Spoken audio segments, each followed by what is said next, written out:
it forces you into a Bitcoin dependent operating model. It forces you all the way into Bitcoin. And the reason that it does that is that the value of your ASICs is largely a function of the price of Bitcoin. The value of your revenues is a function of the price of Bitcoin and the fee rates. And you've got this variable revenue side of the business and this fixed dollar side of the cost structure. And so you're in the trade by nature of operating the business fundamentally. And so, it sort of forces you into that positioning just by nature of how it works. From the unique perspective of a Bitcoin mining enthusiast, Sudock sheds light on the distinct business models that categorize Bitcoin's winners.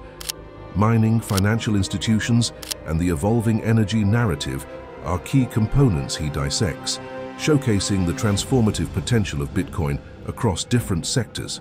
I think that when you look at category winners in Bitcoin, it's really a function of sort of there's three kind of core ideas. The first is, I think mining, we talked a little bit about, but it's just such an obvious permissionless revenue business where I don't have to invest, at Grid, we don't have to invest in a sales team. We don't have to invest in a marketing team in the same way that a business that's looking to acquire customers is. So the corporate structure is just fundamentally different and generates all of its revenue in Bitcoin. That's a unique and exciting thing. I think then the second category I'm going to call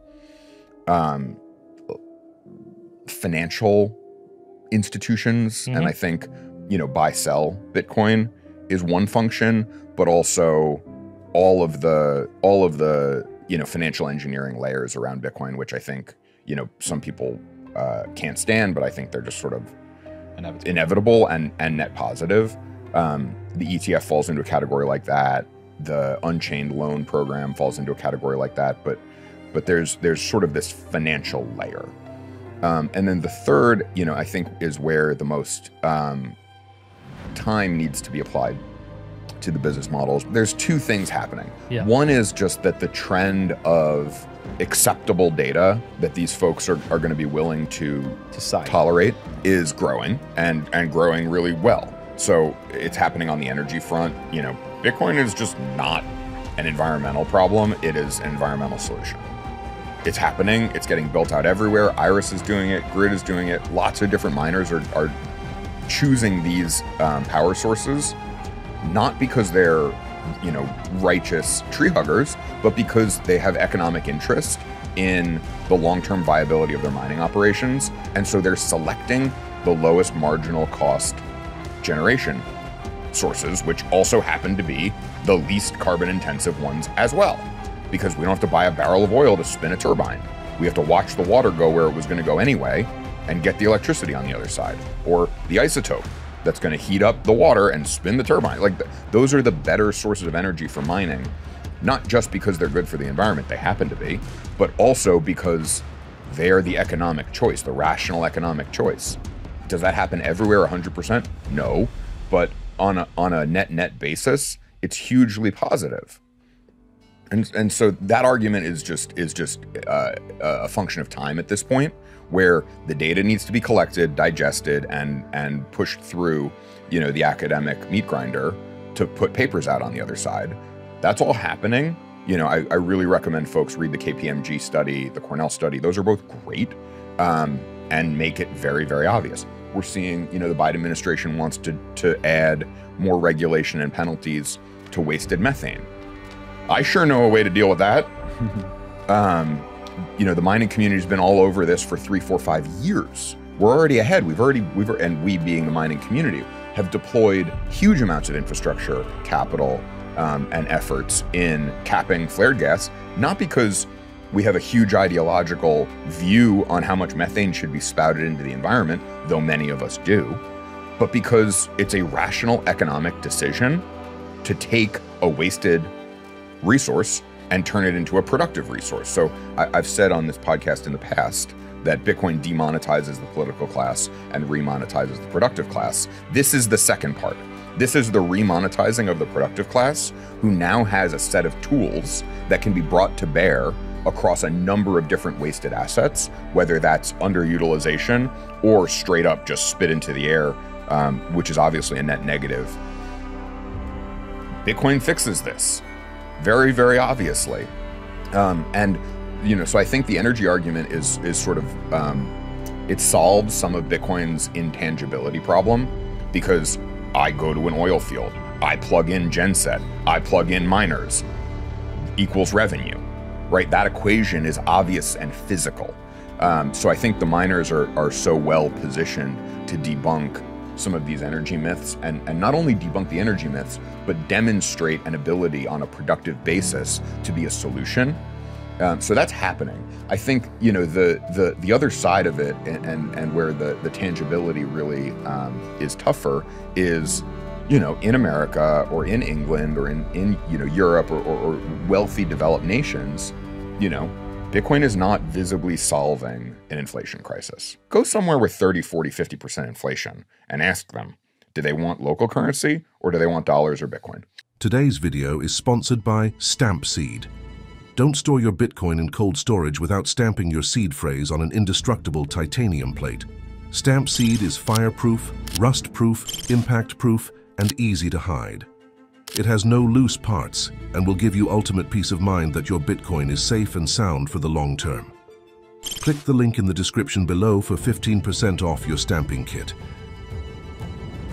Welcome to Bit Intelligence. We are committed to bringing you top-notch Bitcoin-only content, twice weekly. Doing this is quite a lot of work. If you are enjoying it and you'd like to support us in making more of these videos, subscribe to our channel and hit that bell icon. If you are willing to go a step further, we've also launched memberships starting as low as $2.99 per month. There are details and a sign-up link in the description below.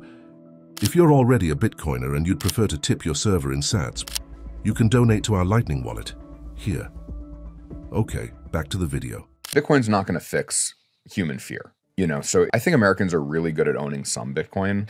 I don't think Americans are great at owning a ton of Bitcoin yet, because I think it's easy to say, I'm going to peel off 5% allocation, 10% allocation and put it in Bitcoin.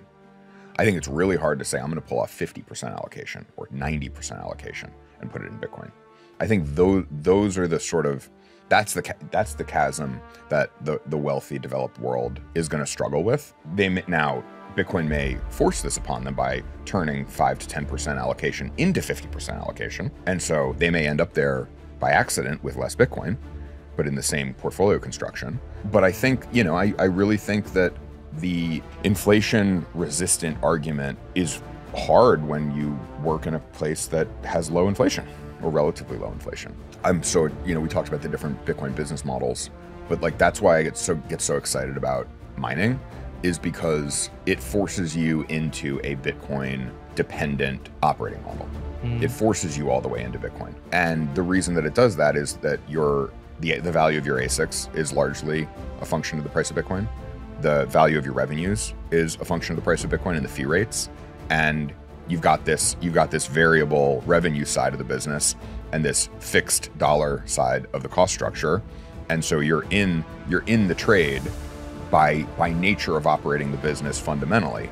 And so, it sort of forces you into that positioning just by nature of how it works. The thing I'm interested to see is, where does Bitcoin differentiate between a piece of a portfolio within the status quo to a core operating model tool at the individual level? That's a future chasm for us to think about. I think right now, the people who, and maybe it lags, if we go back to the early adopter, innovator S-curve or bell curve, we see that, the current cohort is in this, I'm going to buy some, I think it's great, I think it's part of, what I want to do more broadly. If you lag back a cohort or two, those are the groups that are saying, I'm going to run my life on a Bitcoin standard. I'm going to run my company on a Bitcoin standard. I'm going to run my fund on a Bitcoin standard. And then those are the ones who are actually a chasm or two ahead on the layers of Bitcoin adoption in their own, individual lives. So Bitcoin mining came to power supplies and went to all of the design and manufacturing choices and said, you need to rethink this and turn this from a $600 cost to a $150 cost. And it did it. That's going to happen in so many other places in the economy, because you take a totally hard money scarce asset and you say, if you want to acquire these, you need to be able to strip your cost structure down as far as possible. And then it did it. So other areas that this could disrupt: 3.75% transaction fees for all your credit card processing, gone. What if everything cost 3.5% less? What do we do with all that extra money? We do a lot with it, because every dollars are not created or destroyed when they're applied to cost savings. They move somewhere else. So maybe those go into personal investments. Maybe those go into Bitcoin investments. Maybe those go into buying something else in the economy. Maybe those go into starting a new business. But there's a huge drag. All rent seeking is a drag on the economy over a long enough time scale. And so if you're able to disintermediate rent seekers out from our processes, that means that there's more disposable income to allocate to higher quality goods and services. And there's also a higher amount of free cash flow for investments into what we want to see in the world. And so, one of the theses I have around what Bitcoin could do is that there's probably a 10 to 100x improvement in goods and services that will come, because think about what I'm willing to spend my Bitcoin on. I need a much higher quality good or service to separate me from my Bitcoin. So I'm not going to buy fast fashion. HODL has a great term, which is the high velocity trash economy. This is the way that we get out from the cycle of the high velocity trash economy and start entering into the high quality, long-term, time preference orientation economy. And so I'd much rather buy a pair of shoes or a pair of pants that are 5 times the quality, that are going to last me 5 times the amount of time, and I'll pay 2 to 3 times today's price for something like that. And that's something that could convince me to separate myself from my Bitcoin. And so I think, why Bitcoin has been so attractive to so many is not only all of the great properties of Bitcoin. Those are all true, and those are all, enormously valuable. But I also think we're at a point in the life cycle of a true foundational technical innovation that, when, my thesis for getting into mining at the beginning was, if I do this for 5 to 10 years, I will be among the most expert people in the world at this thing. Why? Not because I'm particularly special or smart or even that early. 10,000 hours. But I'm just going to bank the time now. And nobody else has had the opportunity to, because Bitcoin mining is such a new thing. This was 2017, that if I just do this for 5 to 10 years now, it'll be really hard for people to catch up, because I'll have banked so much time in this market already that I'll get to be an expert. And we're halfway there. So I think that Bitcoiners have been enjoying this huge outsized opportunity. It's going to get more competitive, and the opportunity to differentiate yourself amongst this community, that's going to shrink, because the pool's going to get bigger. In a world poised for increased Bitcoin adoption, the challenge lies not only in understanding its current impact, but also in envisioning its future as a cornerstone of innovation and change. Thanks for tuning into our channel today. Don't forget to hit that like button and subscribe to our channel for more videos like this every week. We'll see you next time.